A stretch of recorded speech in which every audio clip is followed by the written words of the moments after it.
If you're attending from anywhere, feel free to unmute yourself and you can say where you're joining us from. Yeah, we are good to go. Thank you, Swati. So, hello, everyone. Welcome to another awesome community event of Product People. Today's session is going to be an AMA format, which is Ask Me Anything, where you get to ask our speaker any question about product management or in general. Through this session, we aim to become better product managers or leaders by learning from various experiences of our speaker. And as a rookie associate product manager myself, I'm really excited and curious to learn from our speaker and through the conversation we'll have today. So before I hand it over to him, let me introduce myself very quickly. My name is Kirandeep. I'm an associate product manager at Product People. I've been with Product People for 4 months now. And in this short period of time, I've gotten the opportunity to be involved with a couple of clients on multiple project scope. The nature of our work actually allows me to have this diverse experience in such a short period of time, which leads me to what we do at Product People. We basically help companies discover and deliver great products faster. We do this primarily in two ways. First being where we manage all the unglamorous work of a product manager on an interim basis, which takes usually from 3 months to 1 year and more. Also, we have a community of 14,000 people, even more now. We create events, share knowledge generously with the community, and thank you everyone for being a part of it today. So if you know anyone, if you or anyone you know is in need of our services, please remember we are always happy to help. Furthermore, together with you, we conduct these weekly meetings. And today, like always, we have a guest who will talk to us about product management, where you get to ask him questions, and with this discussion in a Q&A format, and also with a friendly networking event in the comments later. So moving on. We have just briefly the typical use cases where our team best fit to your company. We help you cover product management positions in some cases, like your product manager is going on a parental leave or leaving or has already left your company, and the hiring will probably take about close to 2 to 9 months. We also do product coaching and consultancy, and we can also help you with discovery sessions of your next impactful product you'd like to launch. We have done this successfully at many clients, such as Zalando, Scout24, Freeletics. So if you or anyone you know are in need of our services, please remember we are always happy to help. And here is briefly some of the positive feedback and testimonials we've got recently from the clients we've worked with. Here's a look at our team. As you can see, we come from diverse backgrounds, and our team is fully distributed in different parts of the world. And you see, if you want to join us, we have a place for you. We are looking for product managers of all levels. You can apply through this link on the screen, and I think this will be shared in the chat as well later. So moving on to this best part of the session, before we start our conversation with Mak, who is our speaker today, we have a couple of icebreaker questions for you, and we'd like to hear from you. So Swati is going to release a poll on Zoom where you get to answer these two questions. Just a fun fact, like our speaker is an AI expert, so feel free to dive into this topic if you want to during the AMA. So shortly, Swati is going to release these polls on Zoom, and for others on other platforms, just feel free to send in your answers through the chat.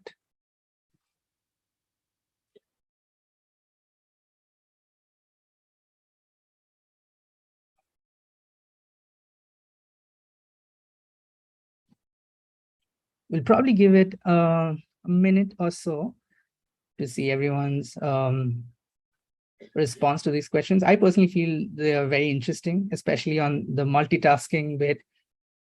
I kind of face it as a challenge, but it'll be interesting to see where our audience today lies in this spectrum. And also, obviously, the topic about AI getting smarter is very interesting as a topic of conversation today.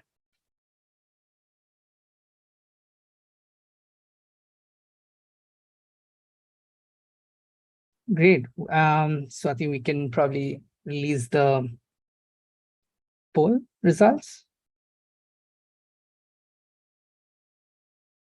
Great. So interesting. So we have mostly people think that they are multitasker depending on the day. And I think I relate to that as well. I definitely do not consider myself a multitasking champion and would hopefully someday get there. And also it's pretty interesting to see that it's like as AI gets smarter, it's like most of the people here think that it's not game over for humans. So interesting. Feel free to deep dive into this topic with our speaker today. So moving on. I want to welcome Mak Ahmad, who is a product manager at Instagram. Mak, thank you very much for joining us today. We are very excited to chat with you and learn from your experience in the field of product management and what it takes to be a product manager in today's day and age. For the audience here, please type in your questions on the chat in Zoom and on the comment section on other platforms.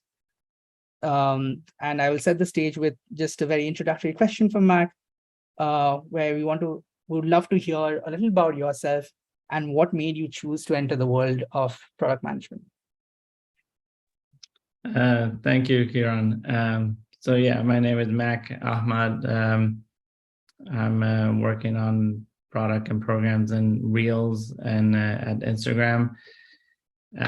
So the journey to product management started with software engineering. After I graduated undergrad, I moved into software, got into different projects, working on distributed systems. And after a while, I got more interested in what we're deciding what to build instead of like how to build it. So my interest shifted towards more on the people side of things. How do we find the problem that they have? What is the problem? Can we nail that problem? How can we scale that problem? Those were the more interesting to me. And I started slowly shifting towards more on figuring out the business needs and the strategy and what we need to build, instead of trying to focus on what is the latest and greatest technology to use to build what's needed to be done. So that was more of my shift towards that. That took like a 7 to 10 year kind of span on coding for every day to shifting towards that. So how about I tell a little about myself from the beginning, and then we can just jump into Q&A, because I think maybe more people are interested in that. So personally, I was born in Iran, and then we moved to Sweden from 86 to 96. I lived all over the places in Sweden, from the north to mid to south. More of my memories from the south of Sweden, like Lund and Malmo, and then moved to San Francisco, US in end of 96. From here, I shifted towards engineering and science. That led me to live in a few places in the US. So lived in Sacramento, New York, and LA. And my interest was always like teaching, because when I moved here from Sweden, my grades weren't really the best. So I wanted to, I wasn't really like into engineering, math and whatnot. So there was a good teacher in where I was raised here in north of San Francisco that kind of helped out and pivoted my life. And I think everybody has one or two good teachers that kind of shifted their path.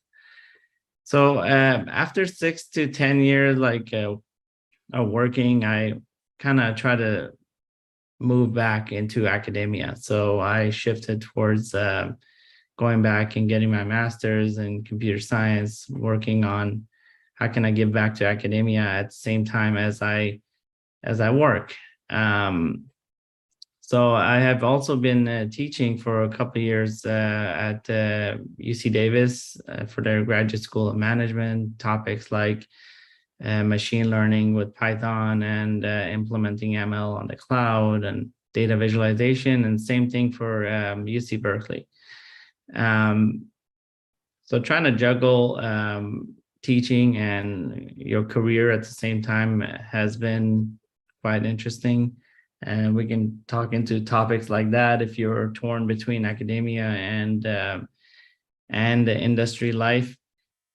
But personally, I found that there's a lot of necessity to be touching on both sides. So meaning when I'm in academia, I can bring a lot of the influence and a lot of the latest topics that are covered in the industry, and vice versa. Like when you're in industry, you can bring up like the latest research that's being discussed. So you can actually help each other on both sides. So it's hard to say like which side would you want to just solely be on. I feel like you kind of need to be on both sides. So it's a very interesting mix. So my career started off in like consulting. So from your Accentures, your IBM, Oracle, all the traveling gigs of flying Monday to Thursday, being all over the place. And slowly I shifted towards, when I was shifting towards product management, I joined Google. And after some time there, I moved on to Salesforce and finally now at Instagram. Hobbies are soccer and Taekwondo. I taught Taekwondo for like 10 plus years and currently manage an indoor soccer team. So definitely use soccer as my outlets for any type of therapy. And I love mentoring folks. So whenever I get a chance, I do help out. I mentor folks for MIT's undergraduate program called UPOP. And it's a great program for those who are there. And also for NSF's Innovation Corp, so iCorp. What else? I think that's kind of covers a lot of my story. I think I'm more interested in getting into Q&A. I can definitely dive into different areas that folks might have, but I think it's a better use of time to do that. So what do you think, Kieran? Yeah, I think talking. So, no, it's a very vast experience that you've got. So I'm sure that you'll have lots of experience to share with your stories, probably that you've experienced. So I have a question while we wait for more questions from the audience. Since you mentioned about you're in academia as well, and you're worked in corporate. So my question is, you're working and teaching as well. How do you pursue both? As a product manager itself involves a lot of context switching. So how do you kind of manage those context switches when it comes to academia versus the work that you do at Instagram or in corporate in general? Yeah, that is a very good question, and I get asked that a lot from my students as well. It's I don't really know if you can train yourself or get used to it. However, you can ramp up on context switching because it's very difficult. So you have to like basically switch, and to me, like that really comes down to your personal drive. I don't know if that's the root of it, but that's what I think it is. So by the way, everything I'm saying today, it's my opinion. It's not like Instagram's opinion or my employer. But I think being raised in Iran, like for the first 5-6 years of my life during the war with Iraq, seeing like pretty bad things, like our house got bombed. We had to leave like in as a refugee to Sweden. Definitely changes how you perceive life, right? You're definitely very grateful to be alive. And then going to Sweden was definitely a lot different than the Middle East. So when you go through these interesting life experiences, it gives you a whole nother perspective on the world. And I think when you come to your career and you're trying to figure out, like, how do I do this and do this at the same time? And it kind of, having that background, I think, felt to me that kind of helped drive this, to be able to context switch, because there was no really, there was nobody that taught me this. Like, I had to just figure it out. And it comes down to, how bad do you want to do this? How bad do you want to help and teach? How bad do you want to get the product out? What is a good point that you can cut off and say, now we can test and release, instead of like keep perfecting your product, right? Because perfection would kill your product. But yeah, there's no really like one-on-one like how to do that, but you have to really want it. So maybe the answer is, you have to really be passionate about what you're doing. As long as you have that, you'll naturally be able to context switch. All right. Yeah, thanks for sharing those. That is definitely, that makes so much sense. Yeah. Moving on, we have a question from Lena Dankargare. It's a question: why do you think product management as a job is emerging now more? That's also an interesting question, because I'm seeing the more I talk about it with folks and stuff, the more like, oh, I was thinking about doing this career, but after I talk to you, and I kind of want to do PM. So as folks are just talking about it and telling about their day-to-day job and what they're doing, it seems many other people get interested in exactly what their friends are doing or connections.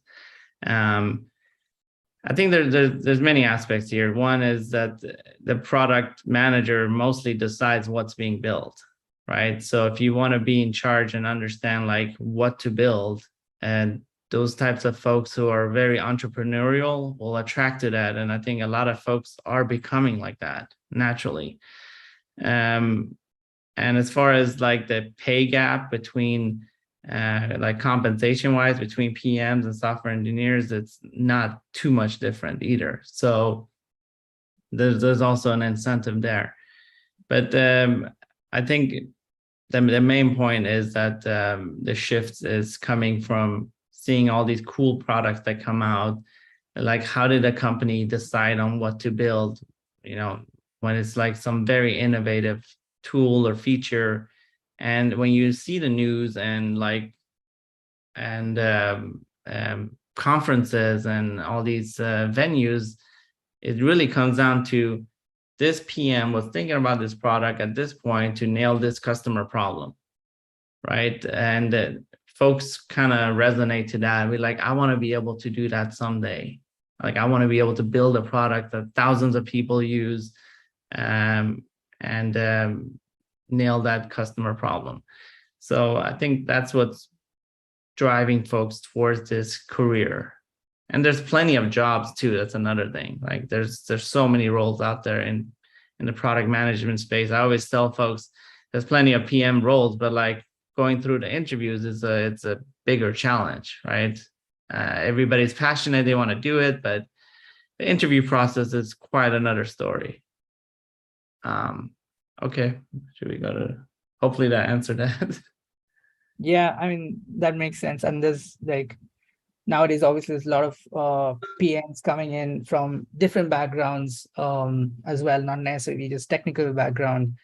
So which kind of leads me to my second question that I received is, you have a technical background. Was it difficult to catch up on the business side of product manager's role? And if so, how actually did you do it? Yeah, so my first job out of college was around consulting, so meeting with customers, but I was a programmer, so I would see my manager and consultants talk to the customer, trying to figure out the root cause or trying to figure out what we're building.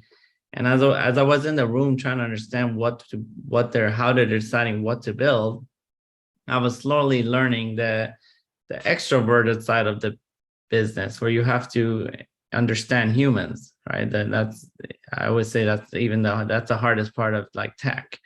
By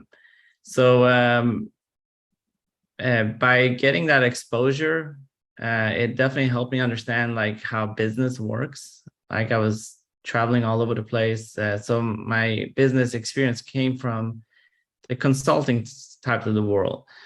But at the same time, while I was younger, like I was always very entrepreneurial. I was running 3 different businesses while I was in college, so an undergrad. I was just having hope, startup after startup that kept failing. And so I was very entrepreneurial. I definitely learned a lot from those lessons, and what works, what people want, how to market, right? I have things that I was like, duh, like if I just put a flyer out there back when, like Google was barely coming out, then people will just naturally come to it. But yeah, the flyer is not enough. And how do you put in the flyer? So anyway, like marketing, sales, like all these other aspects of running a business, it came through these experiments that I've been doing throughout my life. And then the consulting space kind of solidified some of the key things I had to learn. But yeah, I do want to say that there is definitely how technical you are definitely depends on company to company. And a lot of companies are shifting towards you don't have to be too technical. You have to definitely keep in mind, if you're going to a company that's literally their product is building APIs, then you probably need to be technical. But in some other companies, they don't even check for a technical background, and you can come from any background as long as you have some type of entrepreneurialness to you, and you can understand people, and then it really comes down to understanding the interview and how the interview works, and how your experience kind of allows you to give the necessary stories to pass those interviews. Yeah, very valid points. Yeah. So moving on, we have a question from Thomas. How do you stay up to date about like various product management frameworks, trends, market, and which kind of sources or channels do you use for yourself when it comes to keeping up with all these knowledge, basically?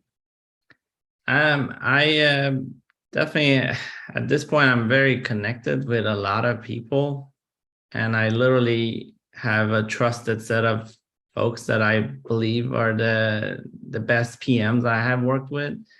Some at Google, some at other companies, and we have also our own little group chats and whatnot. But there's a lot of great people I worked with, and I usually bounce ideas with them, like they're my mentor, basically, to get the bounce ideas and figure out, what's, if I'm doing something that's not the latest and whatnot.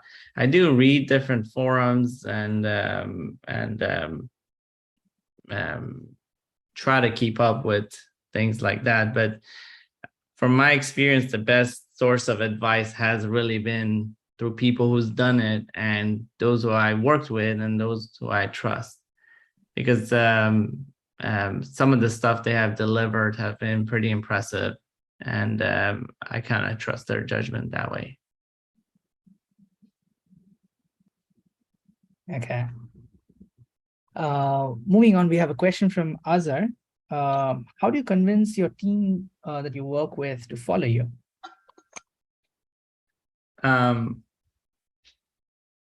Before we get to that, I did think about a book that I read that I really helped me. If you wanted a resource, it's called Nail It Then Scale It. So for folks who are getting into the space or are already in it or running a startup or trying to run a startup. If you read this book, Nail It and Scale It, it definitely helps give you a good taste of the job and what you should actually be doing instead of, what some PMs fall into not doing.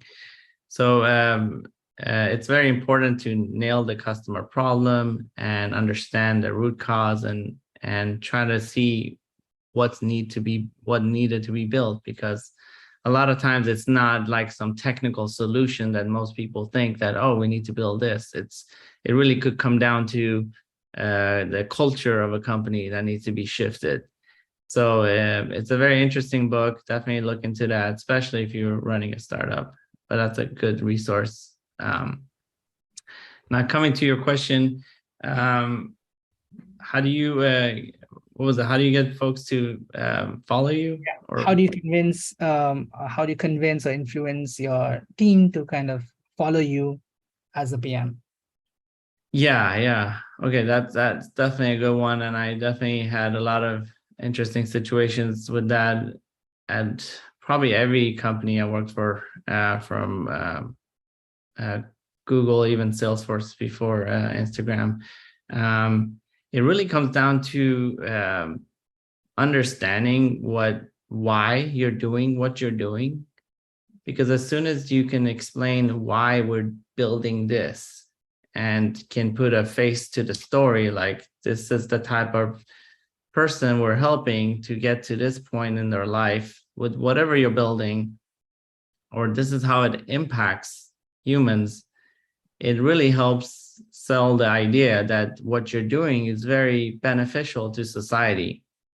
And once people get that understanding, your team gets the understanding that what you're building has so much impact, they will slowly start getting the drive to move towards that as well. So I think that's a key as a leader, to be able to inspire the folks you're working with, to make it clear that what you're building is very impactful, and articulate that in the best way possible so that they can understand it. And you have to come with it with full conviction too. You can't just kind of believe in it. If you don't believe in it, they're not going to believe in it.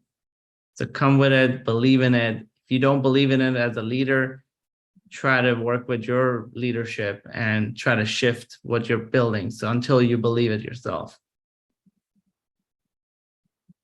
Yeah, and it's a great point that you put out in terms of like really believing in your why. It just brings me like this book I read about by Simon Sinek on the why, and I think that's the crux probably of why you're building, like what you're doing. So yeah, that's a very interesting point. Okay, moving on to some other questions. We have so there's a question about how do you continue to innovate when your platform is so massive it can gain users by simply copying competitors' features. So how do you keep on that innovation like going?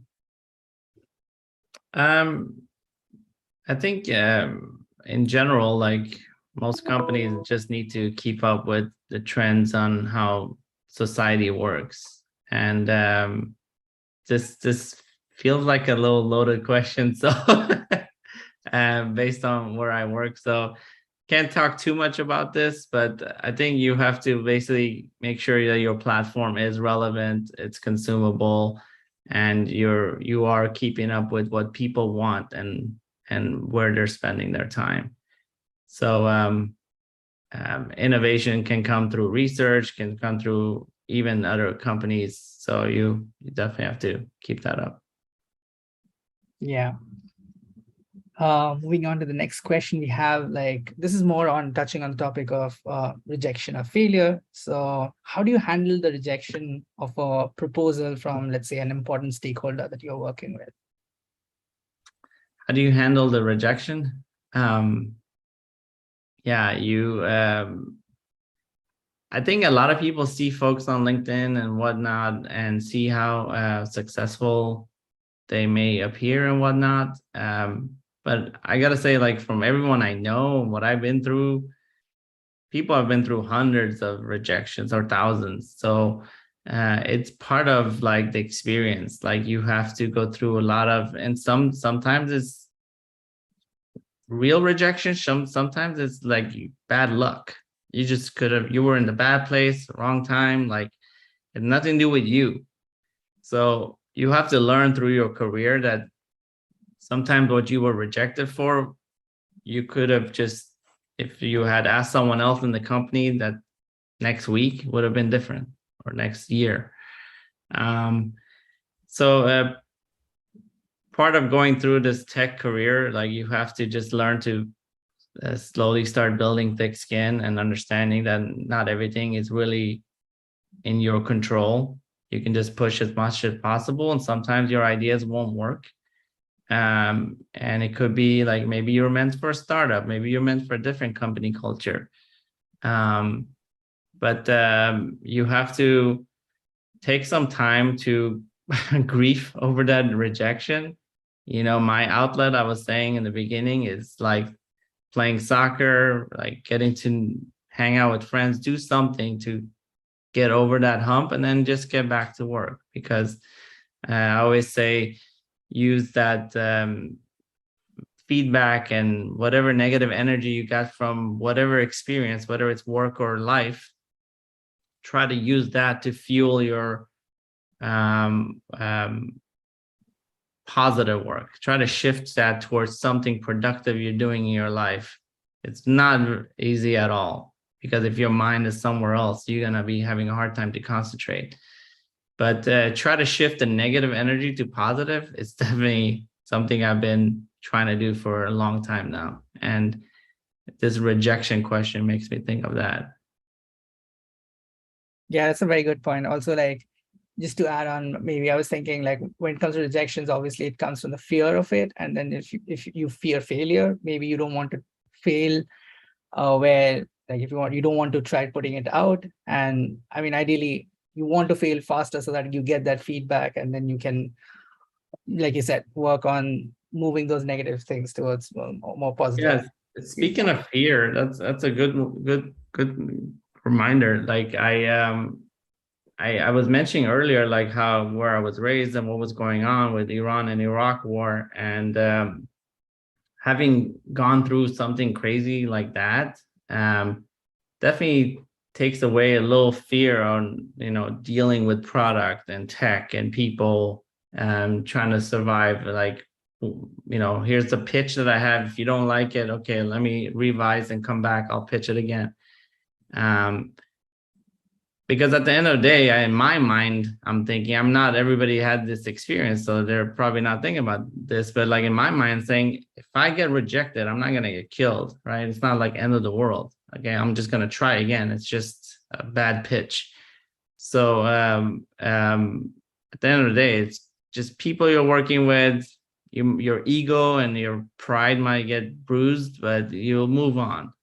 But it's not gonna hurt you like that. All right, let's go on. Yeah, absolutely. Okay, moving on to the next question from Monica. So this is on a very key skill that we believe a PM should have, which is communication. So the question is on communication to the right audience. How do you communicate the right things to the right person? How do you go about doing that? Yeah, that is super important. And those little details get known pretty quickly in a lot of companies. So you have to learn, there's a whole art and science to this. There's like I think a whole major at Oxford just for this. So I'm not like an expert on this either, but there's a whole art on communicating up and horizontal and communicating down, right? If you're communicating to your reports and folks that you're trying to lead and inspire, you have to make sure your message is like fit for that. If you communicating to your peers, you have to also change your message. And if you communicating up, you have to make your email or post or whatever you're doing, your presentation, very concise and get to the point, right? So make sure you tailor your communication to your audience, and that depends on how well you know your audience. Some leaders might want details. Some want you to just focus on the business side. And how do you know this, right? You have to talk to people. You have to understand people. You don't just say, okay, let me present to this person here without any prior knowledge on how they behave. You talk to your peers, you talk to people. If you're new to a company, you don't know anyone, right? So you get to know, like, if I'm presenting to such and such folks, what are the expectations they usually have? What are the type of questions they usually ask? Where have people gone wrong? And when you have all that data, then you can tailor your presentation directly to that type of audience. Even if it comes to like one individual that's like the key decision maker, make sure you have alignment with folks in the room and whatnot before you present, so you don't get caught debating what you're proposing with your peers in front of leadership. So I think the communication is the key part, is actually understanding who you're communicating to and deeply understanding them. And if you can customize everything to that audience or to that person, even if it's an email, try to have some type of customization, then it shows that you actually care to get to know them, and make sure that your message is delivered how they would perceive it as most impactful. So yeah, that's how I would tailor everything to be an effective communicator. There's tons of courses on this, and I would not say I'm an expert on this either. I'm definitely working on it myself.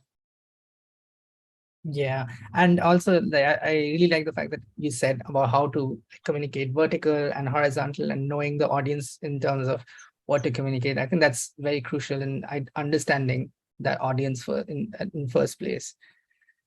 Yeah. So moving on, we have another question, which is, how do you decide if a certain initiative is worth pursuing or not, both personally and professionally? Right. I feel like personally, it's a little tougher because in life, it's hard to like run an experiment. You can't like A/B test humans in your personal space. And professionally, it's very easy to put something out there, even if I had a startup, right? And that's why that book helps a lot too. Whether you have access to billions of people or like a dozen people, you can definitely put your product out there and talk to people. And the key aspect of these lean startup type of methodologies is talk to customers constantly. Get as many customer interviews as possible, right? I think the NSF like a requirement for this project is like 50 at least, and try to show your product and see what their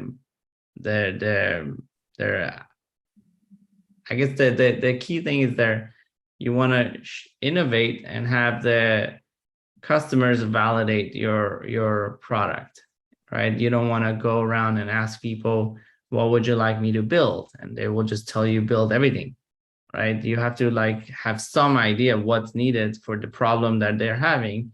And the way you figure out what to build is definitely talk to people, right? Understand people. At different big tech companies, there's a lot of resources. So you have your product marketing person, you got your user experience researcher, and so many people you can talk to internally that are actually on the ground talking to different users. But if you have a smaller company, you can, as a C-level person, you should always be out there talking to humans, your customers. I had a startup once that failed, and the biggest problem was I didn't talk to enough users, right? I was building mostly features that only a very small fraction of users would actually care to have. So that's kind of how you should move, so you can move fast, build the right things with the least budget possible. You can even put a website out there saying this product's coming soon, sign up here for more information, and just see how much interest you get. Even advertising that is cheaper than getting the engineers to build it. In the personal life, it's definitely harder, but still learning through that on where to go and what to do. So it's not easy. Yeah, very interesting points. I mean, obviously, I can relate. Like even on a personal level, certain initiatives, I might not like take into account a lot of like frameworks to validate and stuff. However, maybe on professional level, I would want to do it, like talk to more users, like you said.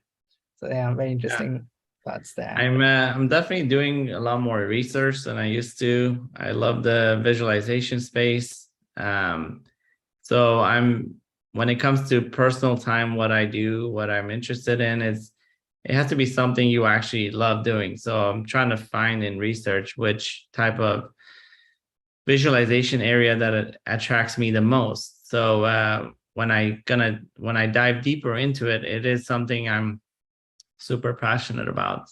But in your personal life, you just that has to be yet another level up to keep the momentum going, because nobody's paying you for it. There's nothing on the line. It's just you and your passion. Yeah. Okay. Didn't even realize we are almost coming to the end of the session. Oh. We'll have a last few questions. Yeah, the time just flew by. So this is a very interesting question. What do you do? This is a question from Thomas. What do you do if you face a problem that you don't know how to solve? Yeah, good question.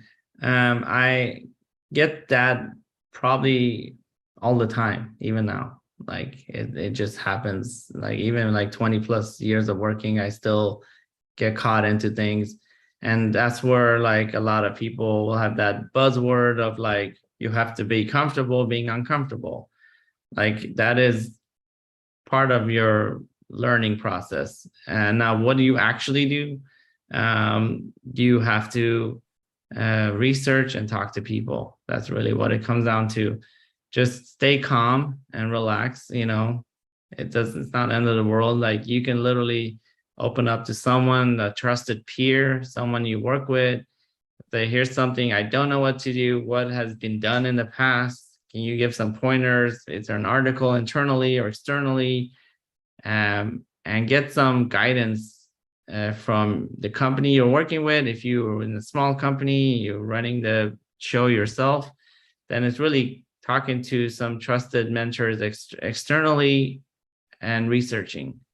But we all got into situations like that, and the world is really not as big as you think with the web out there. So there's been hundreds of products that even in my software engineering days, that I would definitely not know how exactly to build something, but I put it out there, whether it's a forum or somewhere.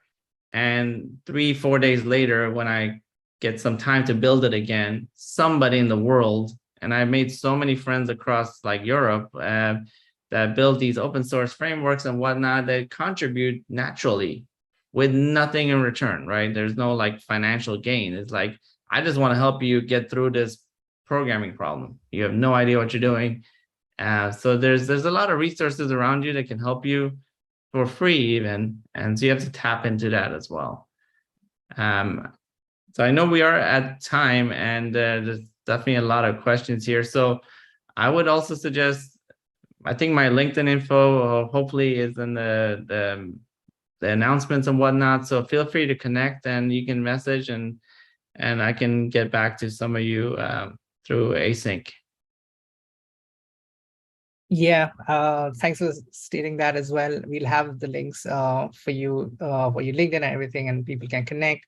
And on closing thoughts, if you have any tips for our audience in terms of people who are aspiring product managers who want to break into product management, just very briefly, if you want to share your 2 cents, probably. I think that the main thing is don't have any fear that you're not technical enough to get into it. The whole world of PM is changing. So a lot of companies want to get more diversity and different experiences, because the products need to evolve to tap into bigger audiences, like more diverse audiences. So everybody's expanding in all areas. So don't let that fear stop you, and don't let any interview rejection stop you, because personally I've been through hundreds of them. So it's part of like the experience of getting into PM. So keep practicing, and one of these times it will be a good click with a particular company. Yeah. Thank you so much, Mac, for sharing all these insights through these questions, through the experiences that you have had, through your stories. Also, thank you everyone in the audience from YouTube, Twitch, Facebook, and LinkedIn for joining us today. If you have any questions or comments, again, feel free to reach out to us through different channels. Also reach out to Mac, connect with him on LinkedIn. And